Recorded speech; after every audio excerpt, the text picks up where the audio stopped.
Welcome to easy maths. இன்னைக்கு 9th maths chapter 4ல exercise 4.1ல ஃபர்ஸ்ட் சம்மில் செகண்ட் சப்டிவிஷன் பார்க்கலாம். AB is parallel to CD, find X கேட்டிருக்காங்க. ஸோ ஏபியும் சிடியும் பேரலல், எக்ஸோட வேல்யூ என்னன்னு கண்டுபிடிக்கலாம். ஃபஸ்ட்டு இந்த ரெண்டுக்குமே பொதுவாக ஒரு பேரலல் லைன் நம்ம வரைஞ்சிக்கலாம். ஃபர்ஸ்ட் சப்டிவிஷனில் வரைஞ்ச மாதிரியே ஒரு பேரலல் லைன் எடுத்துக்கலாம்.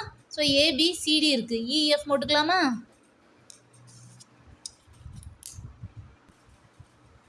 ஸோ இது வந்து கோஇன்டீரியர் ஆங்கிள்ஸா, இதை வந்து ஏன்னு எடுத்துக்கலாம், இந்த ஆங்கிளை பின்னு எடுத்துக்கலாம்.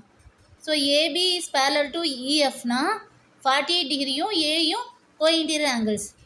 As AB is parallel to EF, so A plus 48 degree equal to 180 degree.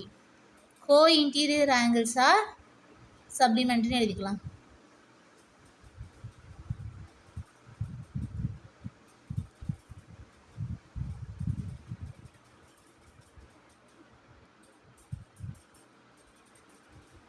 So இந்த ரெண்டு ஆங்கிளையும் ஆட் பண்ணும்போது 180 டிகிரி கிடைக்கும். So A equal to plus 48 இருக்கா, இது இந்த சைடு வரும்போது மைனஸ் 48 ஆகுமா? 180 degree minus 48 equal to, so subtract பண்ணும்போது 132 கிடைக்கும். So A equal to 132 degree. Next EF is parallel to சிடியா. So as EF equal to, EF is parallel to CD. So இந்த ரெண்டு ஆங்கிள்ஸும் கோஇன்டீரியர் ஆங்கிள்ஸா. ஸோ ரெண்டையும் ஆட் பண்ணும்போது 180 degree கிடைக்கும். B plus 24 degree equal to 180 degree. So இதுலேயும் எழுதிக்கலாம், cointerior angles are சப்ளிமெண்ட்ரின்.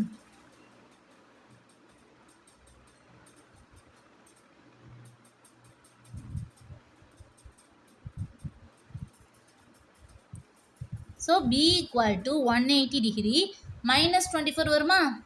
So ரெண்டையும் செப்பரேட் பண்ணும்போது 156 கிடைக்கும். Okay, so B equal to 156.